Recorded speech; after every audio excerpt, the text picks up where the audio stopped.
नहीं गा सकते, 24 घंटा हम पढ़ाई नहीं कर सकते, 24 घंटा हम लड़ाई नहीं कर सकते। यहाँ सततम शब्द है, आपको सतत करना है। क्या कर सकते हैं? तो बोले तस्माद सक्तः सततम। क्या करना है? कार्यम कर्म समाचर आसक्तो हाचरण कर्म परमाप्नोति पुरुष। सिर्फ ईश्वर की याद ही ऐसी है जो हम सतत 24 घंटा कर सकते हैं। जैसे आप गहरी नींद में सोए हो, कुछ भी उस समय याद नहीं रहता जब हम नींद में होते हैं, लेकिन आपका कोई नाम लेके बोलता है तो आप जग जाते हो। यानी आपके अंतःकरण में गहराई से बैठ गया है कि मेरा फलाना नाम है। किसी सुहागन महिला को एकदम नींद में रहे फिर भी पूछो कि तू किसकी पत्नी हो तो बता देगी, और उसको सोचना नहीं पड़ेगा कि मैं किसकी पत्नी हूँ। यानी उसके अंतःकरण में गहराई से बैठ गया है। तो भगवान कहते हैं कि जिस व्यक्ति के अंतःकरण में ये बात गहराई से बैठ जाती है कि भगवान मेरे हैं और मैं भगवान का हूँ, भगवान उसी को प्राप्त हो जाते हैं। ईश्वर की प्राप्ति संसार की प्राप्ति से सहज है, लेकिन हम लोगों को कठिन इसलिए लग रहा है कि संसार की प्राप्ति हम पहले कर लिए हैं। ऐसे बहुत से लोग दुनिया में आपको मिलेंगे जो बहुत बड़ी गाड़ी चलाते हैं। जैसे मेरे गांव में एक थे, वो ट्रक ड्राइवर थे, लेकिन उनको बाइक चलाने नहीं आता था। ऐसे आपकी जानकारी में भी बहुत लोग होंगे। अब वो आदमी ट्रक तो चलाता है लेकिन बाइक चलाने से डरता है, नहीं चला सकता। बोले बहुत कठिन है, हाथ पैर टूट जाएगा। संसार को पाना कठिन है, और संसार जिसने बनाया उस परमात्मा को पाना सहज है। दुर्भाग्य यह है कि हम खूब मेहनत करके कई जन्मों से संसार को पा लिए हैं, थोड़ा बहुत जो भी पाए हैं, तो अब हमको ईश्वर को पाना कठिन लगता है। उतना बड़ा ट्रक चलाता है, अब उसको बाइक चलाना कठिन लगता है। वास्तव में संसार का पाना कठिन है, लेकिन हमको लगता है कि हम भगवान को नहीं पा सकते। वेद हमारा कहता है न दूरे न दुर्लभे, भगवान दूर भी नहीं और भगवान दुर्लभ भी नहीं।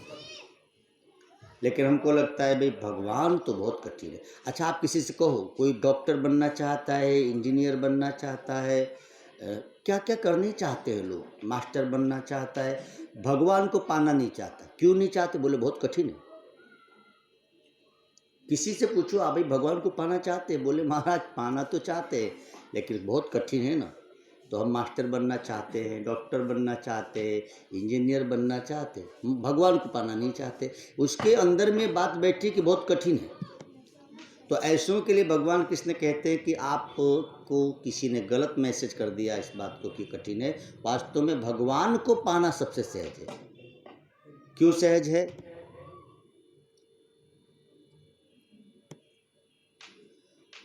सहज इसलिए है कि भगवान जितना आपके करीब है उतना दुनिया की कोई वस्तु करीब नहीं होती।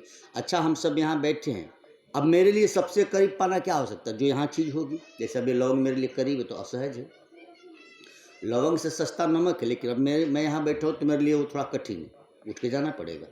लेकिन यहाँ लौंग रखी गई है तो लवंग को पाना मेरे लिए सहज हो गया ना। तो जब भगवान सर्वत्र है, सब में है, आप में है, तो भगवान को पाना सहज है कि संसार को पाना सहज है? संसार आपसे दूर है और भगवान आपके पास है, तो कठिन क्या है पाना? संसार पाना कठिन है, लेकिन हमको लगता है कि भगवान पाना कठिन है। और एक दो 100 200 1000 50 की बात नहीं है, लाख 2 करोड़ की बात नहीं, लगभग सबकी यही हाल है। हम लोगों को ज्ञान गलत हो गया है। तो भगवान श्री कृष्ण उस ज्ञान का सुधार करते हैं, कहते हैं तस्माद सक्तः सततम। एक तो तुम कुछ भी करो, भगवान ने नहीं कहा कि अपना काम छोड़कर मेरा नाम लो। अब ये बात कहूँगा ना तो जो घर पे होंगे सोचेंगे तब तो ठीक है हम घर पे हैं, नहीं गए कथा सुनने। अरे भाई, यह ज्ञान भी तो कथा से मिलेगी। दुनिया का हर चीज़ का त्याग करो, भगवत कथा का त्याग नहीं करना चाहिए। तस्माद सक्तः सततम, सतत क्या करना है? आसक्ति। तस्माद भगवान में आसक्ति और संसार में विरक्ति होनी चाहिए। तुलसी ममता रामसो समता सब संसार। हम लोगों ने समता कर दिया भगवान से और समता कर दिया भगवान से और ममता कर दिया संसार से, जबकि ममता होना चाहिए सब भगवान से। तुलसी ममता रामसो। तस्माद सक्तः सततम कार्य कर्म समाचर। दुनिया में कुछ कहीं भी रहें, कुछ भी करें, एक बात याद रखें, गुरु मंत्र ले और उस मंत्र का स्मरण करते रहें। हनुमान जी लंका जलाते हैं तो भी जय श्री राम, समुद्र को लांघते हैं तो भी जय श्री राम, विभीषण के महल में जाकर विभीषण से मिलते हैं तो भी जय श्री राम, और काल नेमी का वध करते हैं तो भी जय श्री राम। हनुमान जी का बस एक काम, क्या? भगवान का स्मरण करना है। तो जैसे हनुमान जी राम जी का राज्याभिषेक होता है तो, अथवा राम रावण की युद्ध होती है तो हर समय जय श्री राम करते हैं, ऐसे ही भगवान कृष्ण कहते हैं कि आप भी सतत यदि ईश्वर की स्मृति करते रहे तो ईश्वर न दूर है न दुर्लभ है, न दूरे न दुर्लभे। भगवान इतना करीब है, इतना करीब है कि उसको पाने के लिए हम कभी सोचते ही नहीं। किस चीज़ को पाने के आप कभी नहीं सोचते? जो बिल्कुल आपके करीब है। जो चीज़ हमारे पास है उसको पाने के हम कभी सोचेंगे? नहीं सोच सकते। क्या पाना चाहते हैं? जो हमारे पास नहीं है। तो भगवान आपके पास है, इसलिए हम भगवान को नहीं पाना चाहते। आप स्वयं सोचें, आपके घर में जो चीज़ नहीं उसको हम खरीदना चाहते, उसको पाना चाहते, जो है उससे लापरवाह हो जाता है, ये तो है भाई। तो भगवान को कभी पाने की इच्छा इसलिए नहीं होती कि भगवान बिल्कुल आपके पास है, इतना करीब, इतना करीब, जितना करीब आपकी आँख आपके पास नहीं हो सकती, आपका हाथ, आपका पैर आपके पास उतना करीब नहीं है जितना करीब परमात्मा है। इसीलिए परमात्मा को पाने की कभी चाह नहीं जाती। तो फिर पाएँ क्यों? भगवान को तो हम पाए हुए हैं। तो महाराज पाना नहीं है, भगवान को जानना है।